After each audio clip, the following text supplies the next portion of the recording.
Hello and welcome to Mostly Minnesota Music Podcast Edition. I'm Ann Tracy and I'm here with my co-host Heather Baker. Yes. And we are here with Leslie Rich. Thank you for being Hi. with us. Not at all. This is great. It's fantastic. Yeah. I mean, it'd be nice to be in the same room. Yeah, But- it would just a little bit. This is good. This is good too. You have a new album, Butcher Boy. You know what? I think I do. I think it. I do. Tell us about it. How is it coming? Because it's been an unusual release. It's been a very COVID release. Well, it's coming is Yeah. maybe one of the reasons why it's been held up for a little while. We recorded it last winter, and we were all set to do Kickstarter to launch that, to end it in April, and then do an actual album release then at the beginning of June. And we had all the shows lined up all over, really. But Hook and Ladder was going to be our album release party with Tim Casey and then Rich Mattson. Rich Mattson was the producer and engineer on the album. So he was going to come down with the North Stars and play. And of course, then COVID hit. Our last show, I think, was February 8th, I think, was our last show. And we haven't, other than me playing a couple of live streams, and then as a band, we did an acoustic live stream last week to launch the Kickstarter this time. We haven't played live anywhere, so it's been an odd time. But we were, I think, just like anyone with a job that they love, but certainly all artists or creatives, it was kind of like okay, I don't know what's going on, so let's hang tight until we see what's going to happen. And then weeks would go by and everything was the same and or getting worse. And you kind of had to start making some decisions. But for me personally, that was a hard little hill to get over. I was still trying to figure out, I wasn't bothered by COVID. I wasn't worried about it, but I just didn't see how we as a band could slot in again. So it took that little bit of time for me to get here, and then we all got together again to say, let's get this album released. And so we started a Kickstarter, which wraps up on the 9th of September. And then we'll release the album. We'll see how all that goes. We've actually hit our goal. So we're already winners. So that'll all come to fruition. We'll see how it ends, because then that'll decide what way all the sort of promotions and everything go. But that's my story so far. You've got some of the songs on YouTube. As an acoustic, yeah. So we did a live stream to launch the Kickstarter last Wednesday, and so I from that live stream I ripped the 5 songs that we played. So those songs are on the album. Yeah. Mm-hmm. They sound great. Thank you. Yeah, it's very upbeat. It is very. I have to ask about the Butcher Boy, because I saw that and thought, God, is that after the Patrick McCabe book? And I gotta admit, and then I listened to it and I thought, I don't know. It's been a long time since I've read it, but it's not actually. Okay. But that does kind of. I think in a lot of people's minds, it'll tie together. People that are aware of the book or the film will tie it together, and I'm okay with that. But the song itself was actually written before I emigrated. Okay. So that was written, goodness, I want to say 2002, sometime around then. and my dad was a butcher, so I was actually a butcher You were? boy for That's a fantastic. time. So I should tell. I say the Butcher Boy as if everybody watching this will know the book. You know, yeah, I suspected that you might. It is an Irish novel from, I don't know, 1994, mid 90s, yeah, early 90s, sometime around then. like Yeah. that. Mhm. And I read it back in the day, and I just remember it being a little dark. Just a fraction. Just a If you, little dark. you know, if I you're ever so slightly sensitive, it might be a problem. might be I will say I would not be. The movie would be too much. I could read the book, but I couldn't see the movie. Yeah, yeah. So The it was movie's funny, and very I thought, good.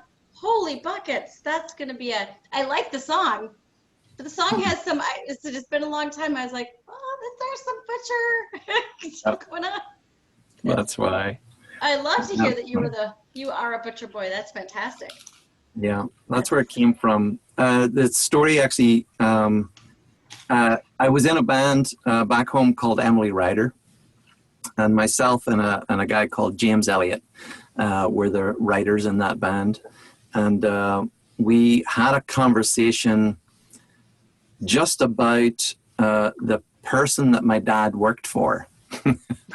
And he was he was he was a very flirtatious sort of man, and we came up with this story where the butcher's apprentice, his apprentice, essentially then falls in love with his wife, but of course that's an unrequited love, and then the song takes a couple of dark turns before it finishes, but that's where it kind of came from. And James kind of really liked the imagery of, dressing meat, like dressing a turkey or dressing a chicken. And he sort of liked that sort of imagery. So he started to pull those things out, and I started to pull other things out, correcting him on his terminology. Has to be correct terminology.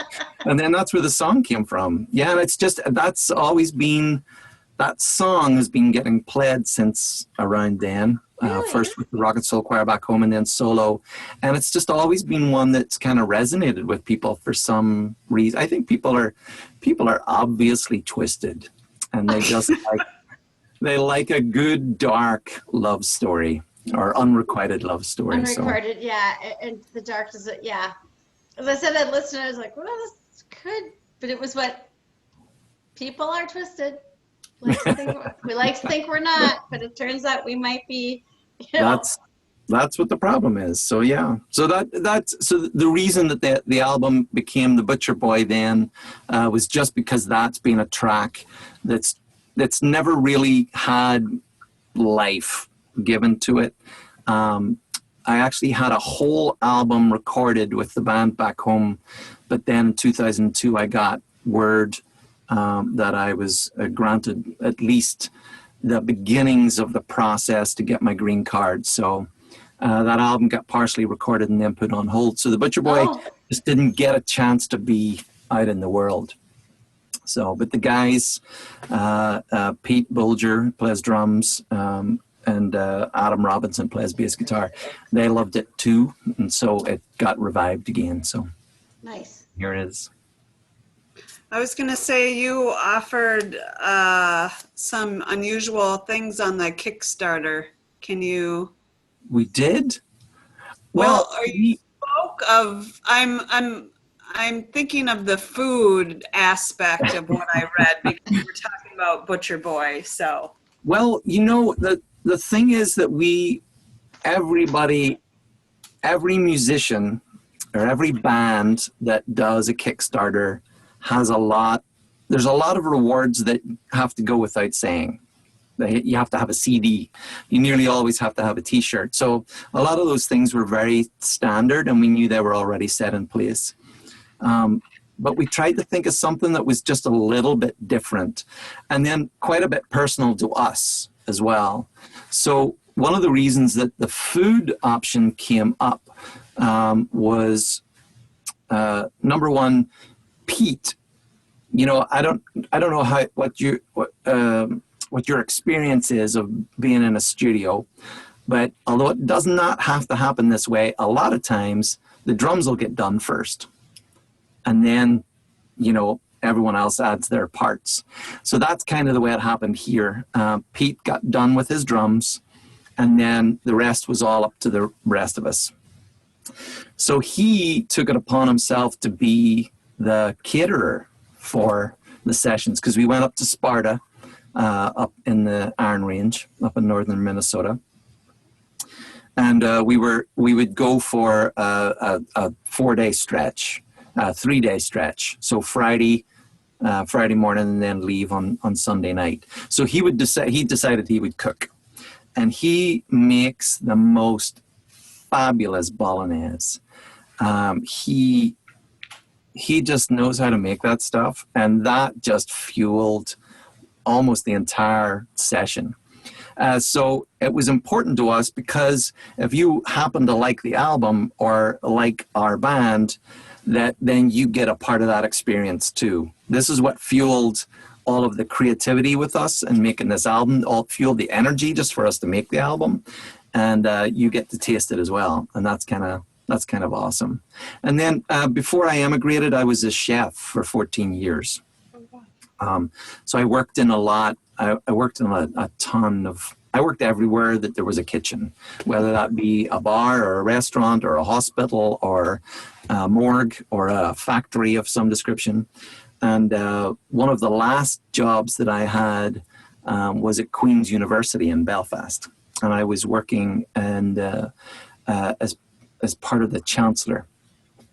Part of his dinners, he would hold these big, grand sort of meals, and I was the dessert chef. So I was making cheesecakes and pavlovas and a lot of real fancy things. And so that's another one of the rewards on the Kickstarter, was just so that I would just make you dessert. So with Pete's meal and then my dessert, you got the whole thing in there. So that's why. Like sticky toffee pudding, because I would sign up for that. I can make sticky toffee pudding. I actually just posted a video. I made cheesecake this weekend. Oh, very nice. The funny story with the cheesecake is that on the last session that we had in January, I had made a cheesecake, and I made a massive cheesecake because there was the three of us, and there was Rich Matson, and there was Jermaine, all up in Sparta. And I made a 12-inch cheesecake, a massive, massive cheesecake. And on the day I was packing the car, I forgot it. It was sitting on the counter. So the guys never let me live it down. So I've actually only just now finally got around to baking cheesecake for them. And so I made cheesecake this weekend, and I made a video of me making the cheesecake, and I just posted that for our Kickstarter rewardee people. So Nice. Yeah.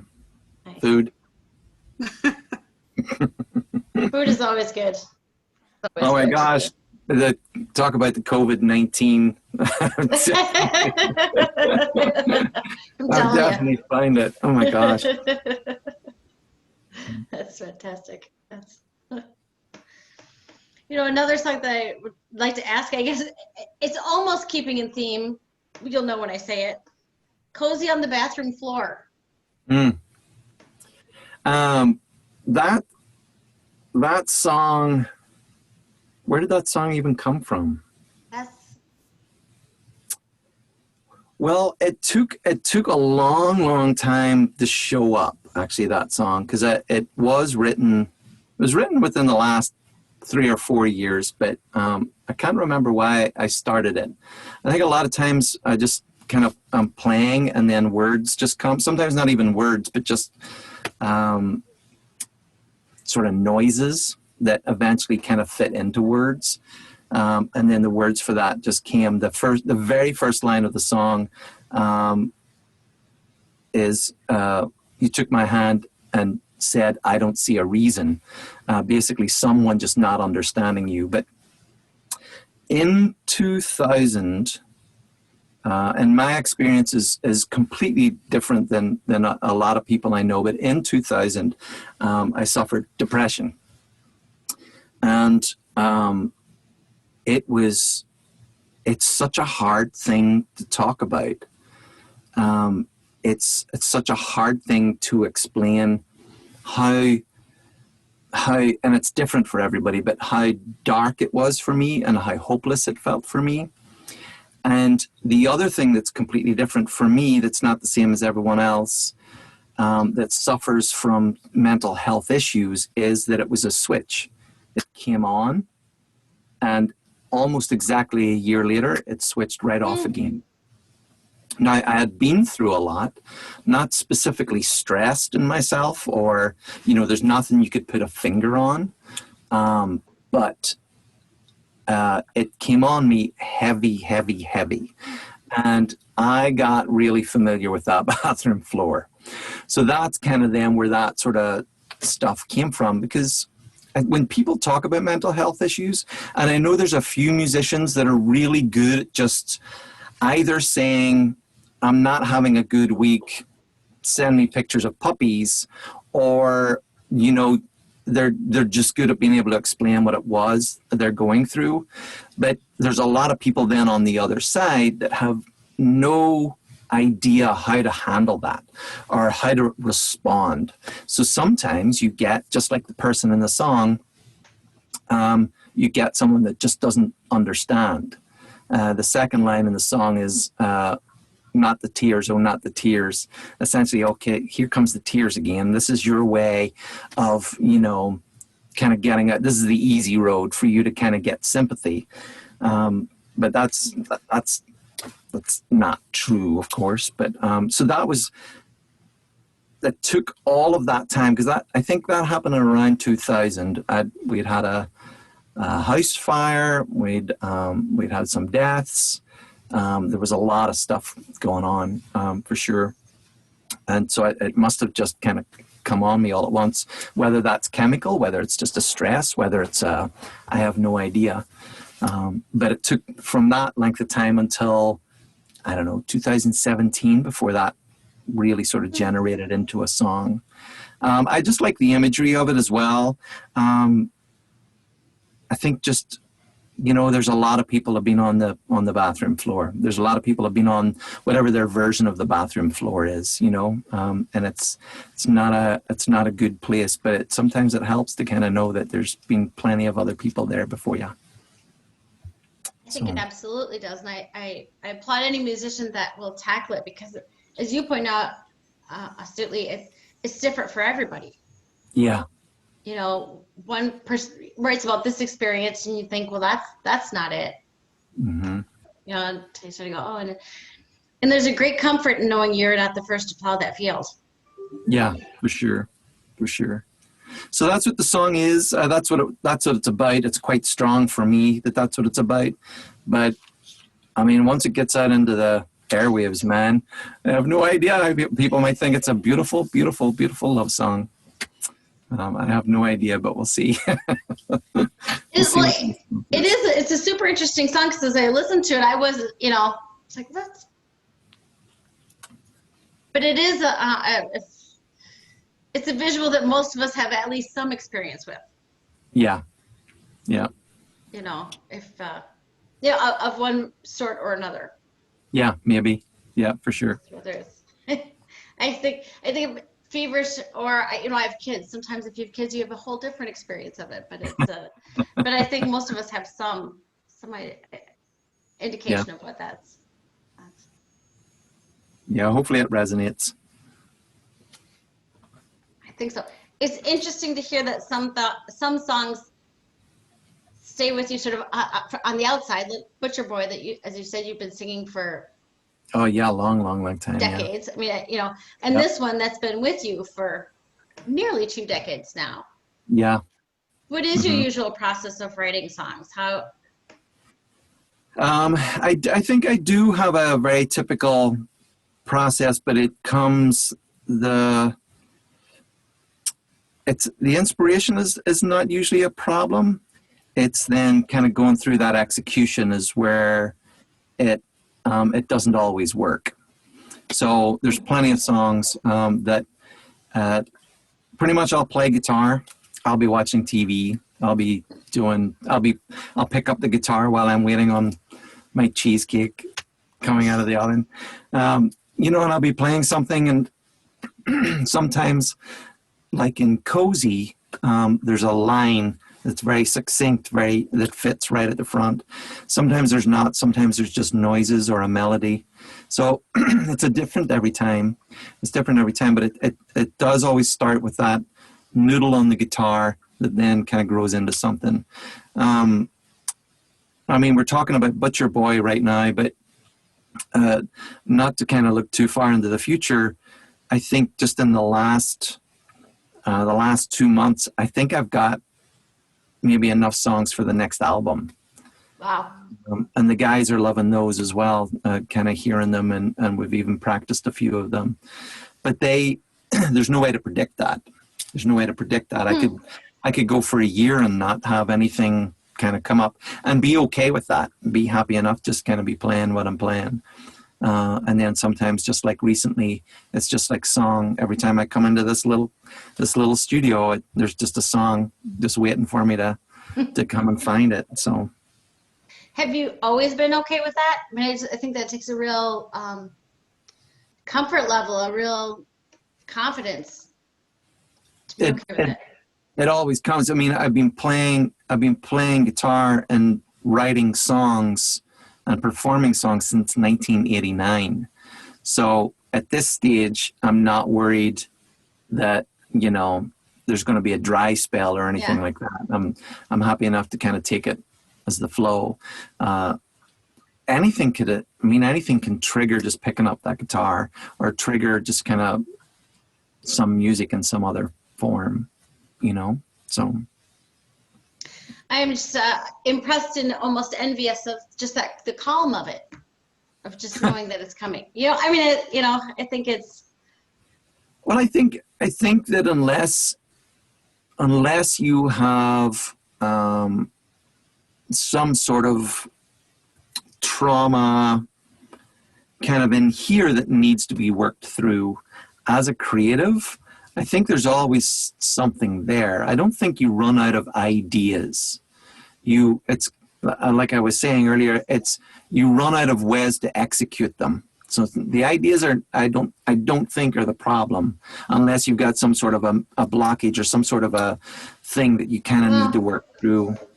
The more you do something in your brain, scientific fact, and I'm not a scientist. I don't pretend to be a scientist. I've been a chef, I've been a butcher, I've been a musician, but I have not been a scientist. But your brain, it's all connected up with little deals, little things that all connect together.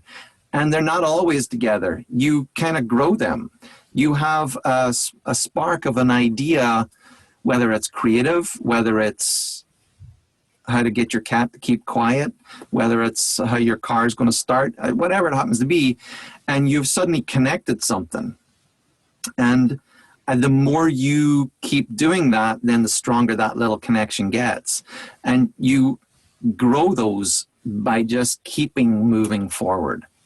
I think just always keep moving forward. When you start to worry about whether you're moving backwards, or you start to worry too much about the past, then a lot of those little connections can become faulty, I think. And so that's where it comes from. It doesn't matter. It doesn't matter if it looks like a dry spell or the last 5 songs have been absolute burners, but you just keep going forward. So that I know I can do. I don't know that songs are always going to come, but I know that I can keep going that direction. So that's fantastic. When you are talking that way, I want to know how you are going to use that, thinking of how music being impacted and what you're going to do moving forward, or how you see it for yourself or the band with all the changes. You mean specifically live shows, or in general, just how are you focusing to move yourself forward through whatever and not, you know.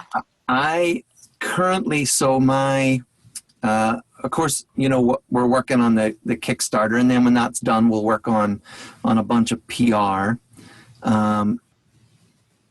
But so my own goal then, kind of at the moment, is just to be looking for opportunities to play live in front of people. Whatever, I have no idea how that looks, but you know, the Ice House seems to be managing to keep people safe. But of course they can't be outdoors. We're going to get into October and we won't be able to get outdoors anymore. Mick Sterling is doing a drive-in festival. So cars feels kind of so as a band that would feel comfortable. I mean, I would like to think that everybody is very respectful of everyone else and keeping everyone safe. So as an audience, hopefully that's safe. But looking for those opportunities is basically what I'm trying to do.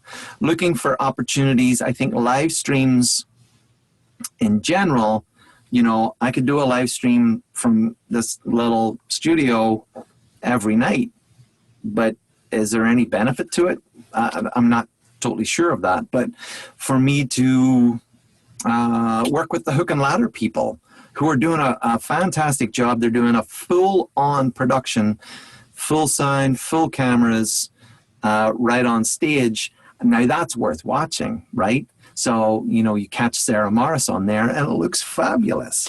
You go, oh, I want to be at that show, but it's not a show, it's a live stream. So just kind of looking for those opportunities.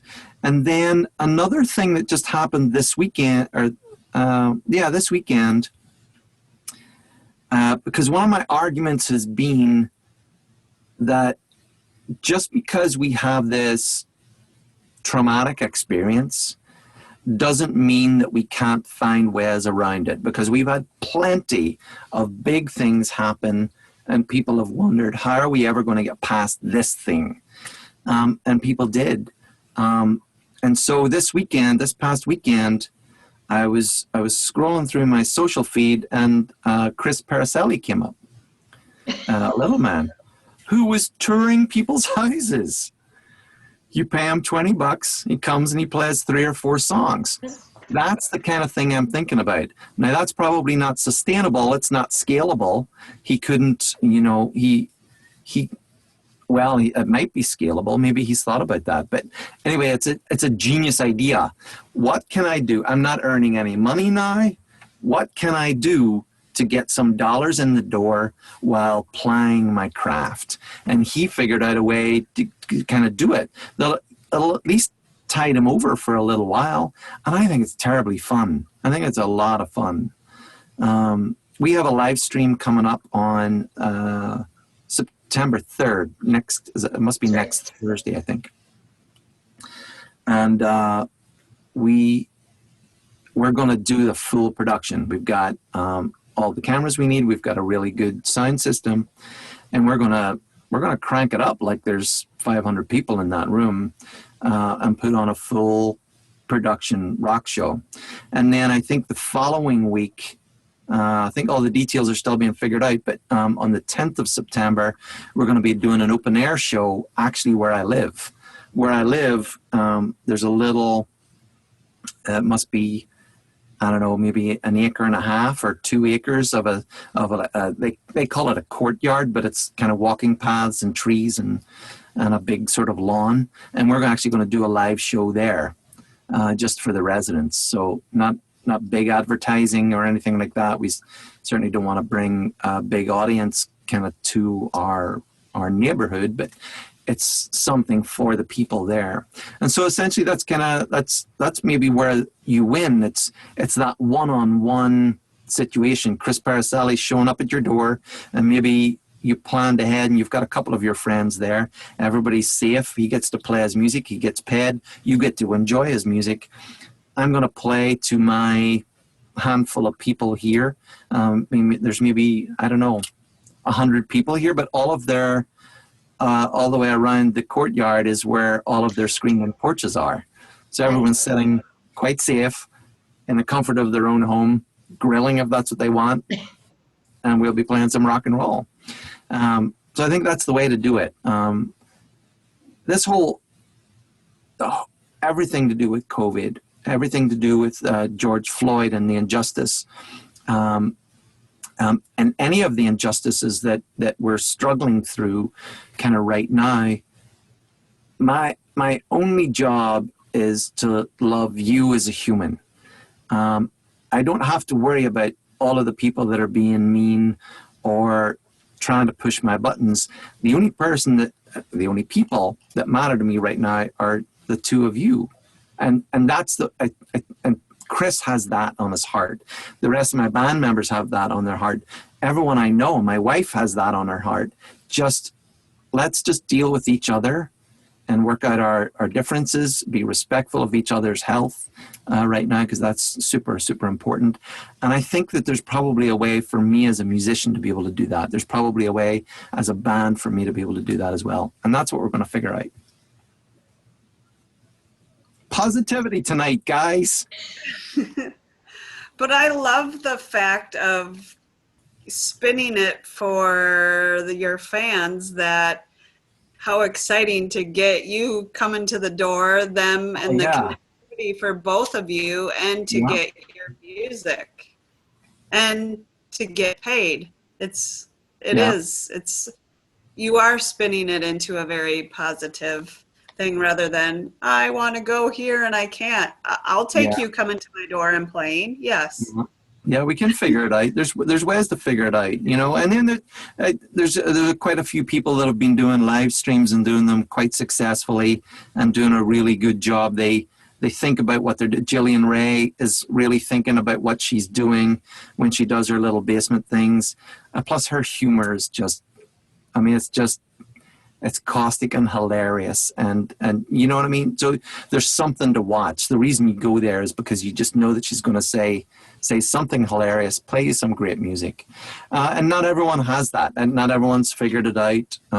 Some people are just kind of playing, you know, and, you know, like I said, I could play here in this little studio in just this little frame that we've got and play to you every night, but it's not really productive. But to give you a show, to work out how to give you a show regularly, then you'll keep coming back, and hopefully I can still earn some money from that. We're going to figure out a way for the album, for the Butcher Boy, when it gets released. We'll figure out a way to be able to do shows further afield without maybe having to leave Minneapolis, or we're going to figure it out. It'll be figured out. We got to the moon. We can figure out playing music during COVID. That's true. And people have been innovative, as you say. You know, we had Liz Draper on her pontour. We took the pontoon up and down Mississippi. Yeah, fun. I did a walking marathon. Chris played the end of that. Fun.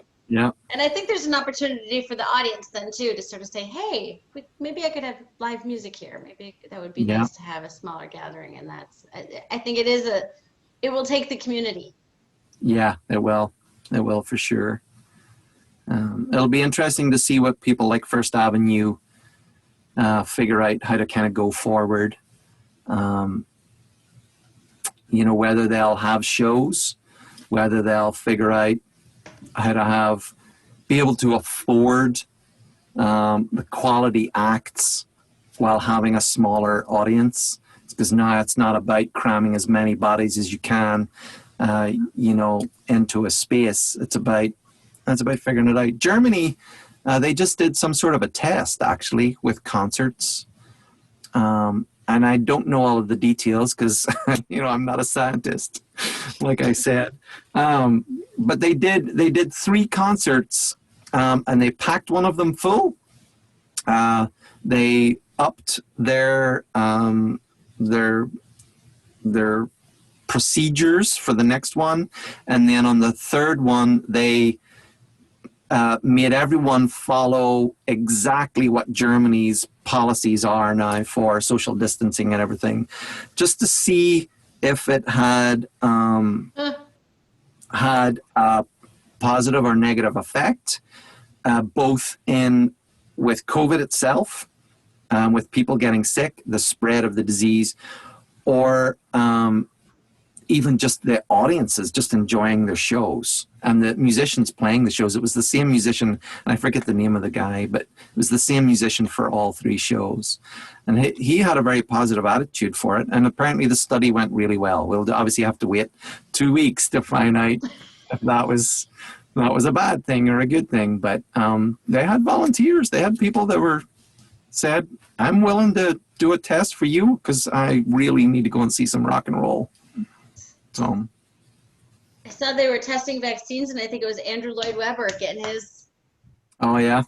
Getting it, and he kind of said, only matters so much to him financially, but he said everybody who works for him by definition is, affected by this. Well, I'm gonna have to look for that. That sounds interesting. Yeah, the BBC I think did a news feature on it. So. Okay. Yeah, I mean it's fun because you think if there are it's so much innovation. I think it was Italy that their the orchestra, they of course they weren't able to play the big shows, so they played one-on-one shows to people. Yeah. Mm-hmm. I love that. Yeah. If we can figure out the financial part of it, that's the way. We're gonna come up with some really genius ideas. Yeah. I think. Mm-hmm. You're so positive about it all. Now the songs that you've written in the last 2 months, are there some common themes? What are some of the? Those songs are not pretty. Okay. Those songs are not pretty. Oh my goodness, no. They're a little upset.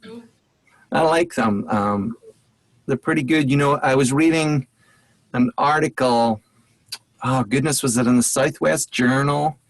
I can't remember where I read the article, but there's a guy called Terrell Bryant. And he, for some reason, was over this side of town. He was in St. Louis Park, I think, at his sister's, and he was mad. He was African-American, and he was just mad about everything. And the riots were in full swing.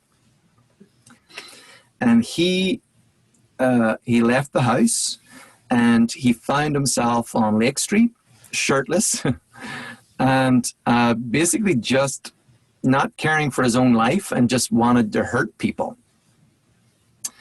And he ended up meeting some people from the Powderhorn area that they needed help just kind of keeping their street safe. And he decided he was going to help those guys. And so the whole neighborhood, white people, black people, are all just out on the streets. They're just trying to keep their neighborhood safe. Because, there's the stories about people driving around causing problems. Mm-hmm. And this couple that lived there, it started to get very, very late, or very, very early in the morning then, basically invited him to stay. And he, for some reason, just getting that love just totally turned him. It turned his attitude towards what he was being mad about to put his efforts into something else. The next morning, he got up early and made them breakfast, and he's been doing cookouts. He's been doing food shelf stuff, and that was one of those things where the story came, and even though I don't consider myself a crafts person, like I couldn't go and write you a song about your cat. I couldn't do it. But that's not to say that it wouldn't come along all by itself. So this song about Terrell came out just about that. That's kind of where that's where we win. That's where we win with injustice. That's where we win with Black Lives Matter. That's where we win just kind of dealing with COVID, dealing with the politics, which I hate. Oh, I hate politics. But that's how we win, is because of this one-on-one love for another human. that then changes another human that goes on and then has a one-on-one with more people. And I don't know what Terrell's up to. I don't know whether he got himself into some real trouble after that or whether he's still doing good. But that's where this song came from. Basically, it's sparked about that little trip, finding himself at 4 a.m., kind of sharing a cigarette with someone and getting up, being a changed person, about trying to deal with people just one-on-one. You and me, we'll take care of what we've got going on. I'll go on to the next person and figure it out. So a lot of songs have come that way. You know, when the riots happened, that was not unusual to me. Growing up in Belfast, Right. that's a typical summer. When we get around to the 12th of July in Northern Ireland, it gets to be an interesting place. And again, it's the same situation. You've got people on opposite sides of something that feel very passionate, but also quite willing to work it out. And then you've got this small little group of people that then know where all the buttons are to press, and basically then cause trouble, and it turns into riots. And it got to be, in the mid-90s, it got to be just kind of funny. I think Northern Irish people can find the grossest things funny, and they make comments about it. They can make jokes about it, and it's a kind of coping sort of mechanism. But in the sort of mid-90s, the house that I lived in looked right up a street, and at the end of that street was one of the main places where people were rioting. So every summer this would happen. But I could only see between the two end houses of this street. So I could only see this one little sort of television frame, and it would be, you know, a crowd of angry people, kind of like a Monty Python and the Holy Grail, and they'd all be rah, rah, rah, and they'd go, and then they'd all come running back, and the police would be chasing them, and then the next minute the police would be running away, and the angry crowd would be coming, and it kind of got to be very ridiculous. But being in Minneapolis this year, that didn't trigger jokes with me at all. That was, I find that pretty traumatizing. I didn't leave Northern Ireland because of politics. I didn't leave Northern Ireland because of the troubles. But to see politics become such a huge conversation piece with people now, and then to see those riots happen, that triggered something in here that I didn't like, for sure. Yeah, it's kind of hard. So these new songs are not pretty. Next year's album will not be pretty. It won't be pretty, but it'll be really good rock and roll. Awesome. Awesome. I think that influences your idea of the one-on-one, and I've never lived in Belfast, but I lived in Dublin in the 90s, and then Okay. probably 5 years ago for a couple of, so I have some. Yeah. I think it was, thanks to the Beauty of Facebook, I think I saw that I was in Belfast exactly 1 year ago yesterday, so I've spent a little bit of time there, but it is interesting to hear the perspective from somebody who's been through some of this with some similarities and some differences. Yeah. I wonder if your thought on that one-to-one, love the people you're with right now. Yeah, That's had an impact. for sure. So. That's how we fix it. That's good.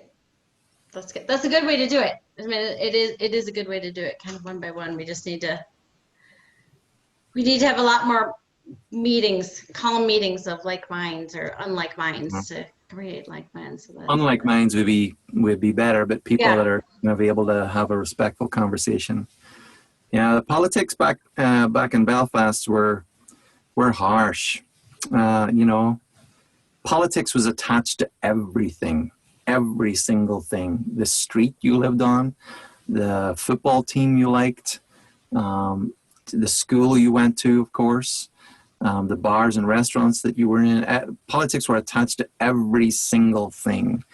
And it came with a lot of hatred. So I was really glad to be gone of that. And then, these last kind of 4 years or so, there's just been so many people that are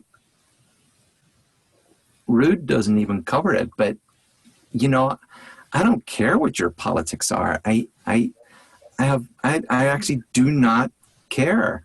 But if we can have we should have a decent conversation. You're another person and I'm a person. It shouldn't matter. So I hate that we're always talking about politics right now. I hate it. But I'm a citizen now, so I can vote. Oh.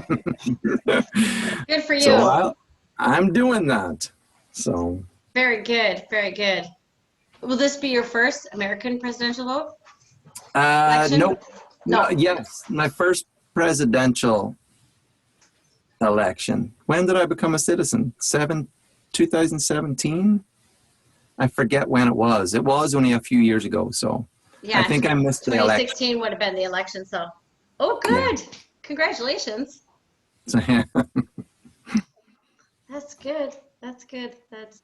I like to, in a 30-second, I was at in my free time, I go to rallies and protests, and I was at one last weekend for Black Lives Matter, and they kind of have the Black Panthers with them here, and there are a bunch of people who I think are probably on another side and kind of counter-marching, and I eventually left because I had something to do. I ran into somebody who said, "Did you see how that ended?"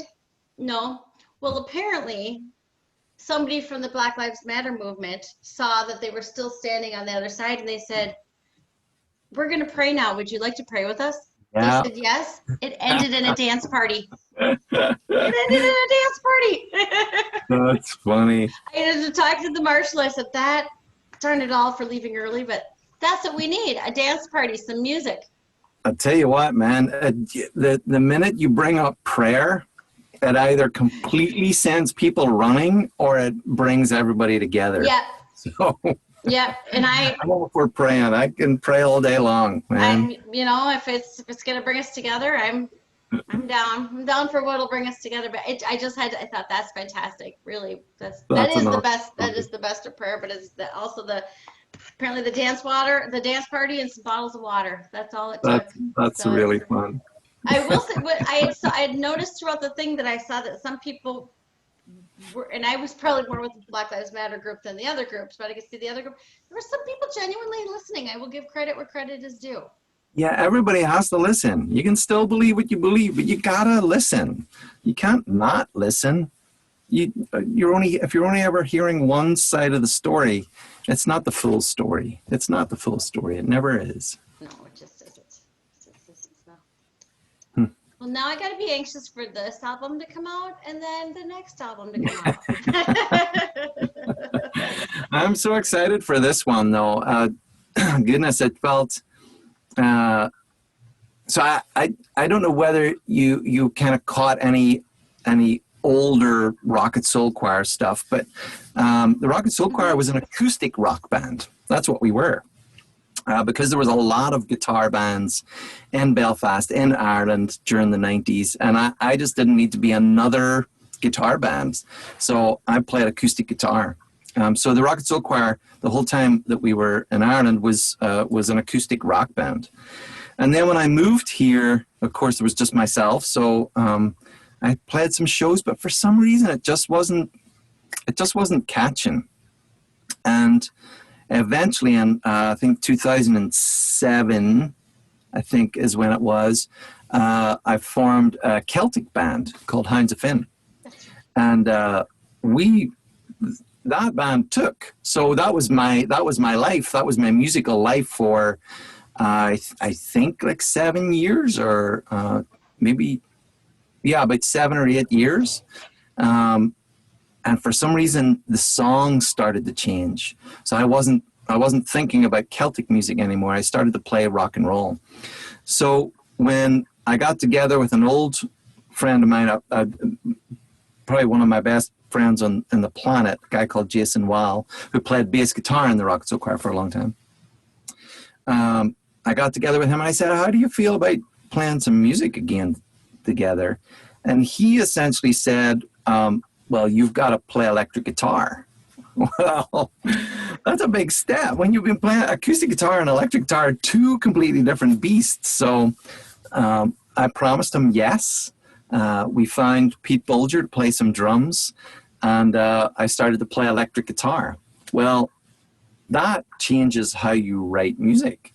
I mean, volume changes how you write music, you know? If you're finger picking, if you're Katie Vernon, you know, you're writing on your ukulele, you're kind of almost writing ukulele songs. I mean, hers happen to be fun and happy and cheery songs about depression. I was going to say, they're kind of.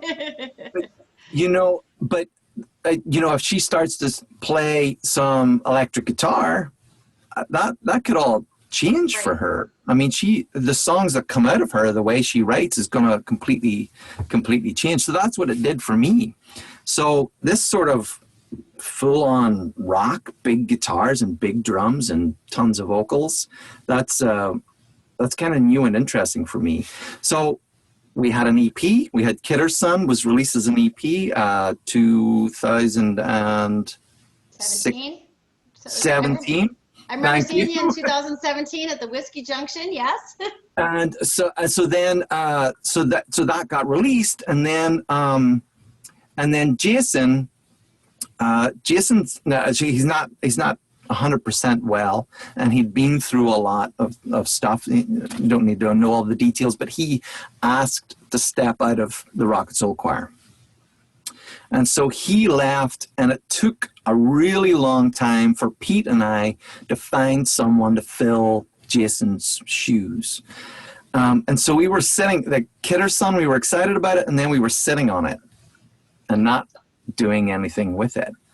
And then finally we found in 2018, at the very end of 2018, we found Adam Robinson to play bass guitar.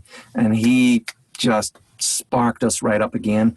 But it obviously took a while to write some songs with him, get him up to speed, play a lot of good shows together. So then the Butcher Boy, those songs started to come together. So we've been sitting on it for a reasonable amount of time. We only just got it recorded, of course, in January, but it feels like a long time. So we're really excited to get this out and in people's, because this is probably the first time since I emigrated that you're getting to see some real, honest, from inside here, Leslie Rich music. So I don't even know how people are going to react, because it's never been put out there. So here we are. We'll see what happens with this one, and then there'll still be another record. It doesn't matter to me whether we've got 5 fans or 1,200. It doesn't matter. The music's going to come, and we're still going to release music. But very, very excited for the Butcher Boy to be released. Very excited. Yeah, it's the songs I've heard are great. They're very interesting. They're interesting in a good. I don't mean that in a Minnesota way. I mean that it's I really enjoyed them. They kind of made me think, and I wasn't sure what they were about, as I said, and I love that. That a song you don't know what it means right away, you can listen to again and again and again and again. Hopefully that's the case. We actually did create a lyric songbook, storybook thing. So it kind of goes into what some of my background of the songs are, not for every song, but for most of them, to at least give you some sort of imagery to kind of put to it. But there's a song on there called Part of What Made Me. And it's actually a very old Emily Ryder song. Emily Ryder was the indie rock band that I was in back home for a long time. And we'd written this song, my friend James had written this song called Part of What Made Me, which was actually about his grandfather. And it just basically talks all about how, he feels like part of his grandfather, some of that's still in him, even though he's a totally different person. And we had it wrapped up, and we had it recorded, and we were listening back to some of the mixes on our way to practice one day. And the other guitar player from the band said, "I love this song." it's like a real hearty breakup song. And James said, "What? No, it's not. It's not. That's about my grandfather." And so it just shows you that even with the words being, even when you get them explained to you, you can see them in a totally different way. So the other guitar player in the band thought it was a breakup song, and to James it was a song about being part of his grandfather's heritage and genealogy. So yeah, it can be interpreted every which way. Hopefully, there's enough good, interesting topics on the album. They're not just love songs for sure. There's a lot on there. And once you release it, it's up to the listener, and that's exciting. It's out in the world, and we'll see what happens, man. Yeah, they can decide what it's about for them, and that's just what makes it interactive. So yeah, for sure. Yeah. Will you tell people how they can find you? I will include these links, of course, as well, but how they can find you online. So you can always find me on rocketsoulchoir.com. I'm lucky in the sense that I've been around since 1989, that if you Google Leslie Rich songwriter, that you, for the most part, should get me. So that's helpful. So yeah, rocketsoulchoir.com. You can find us on Facebook. The music of Leslie Rich at Facebook. Instagram is at Leslie Rich Music. We have a live stream next Thursday the 3rd at 5 p.m. That you can tune in, and then it's going to be live streaming on YouTube, so it will eventually then just be on YouTube, so you can find it there. And then the following week on the 10th, we'll be playing at an undisclosed location in Hopkins. But we probably will share some of those details the closer we get. So that's it for now, I think. You can, if you search for Leslie Rich and the Rocket Soul Choir on YouTube, you can find a ton of music there. I've been playing little songs from right here. Actually, a lot of songs from what will be that new album at some point next year. I kind of wrote in the middle of the night, and I recorded them and put them out in the world here. So those are all the places you can go find us. Nice. Awesome. And they can hear the songs that you just recorded last week on the live stream. Those are already up there on YouTube. Yeah. Mm-hmm. Those are, so that's fun to see. Mm-hmm. Well, great. Thank you. Thank you so much for talking to us. It was good to talk to humans. Yeah, isn't it? It sure is. It's really nice. It's really good. And we can't wait till we can see you in person. Tilly's knocking at our door, playing for us with cheesecake in hand. Yeah, I'm gonna tag along with Chris the next time he's doing it. I'm gonna tag along. That would be fun. 2 for 1 and some dessert. Yeah. That'd be nothing but good. Seriously.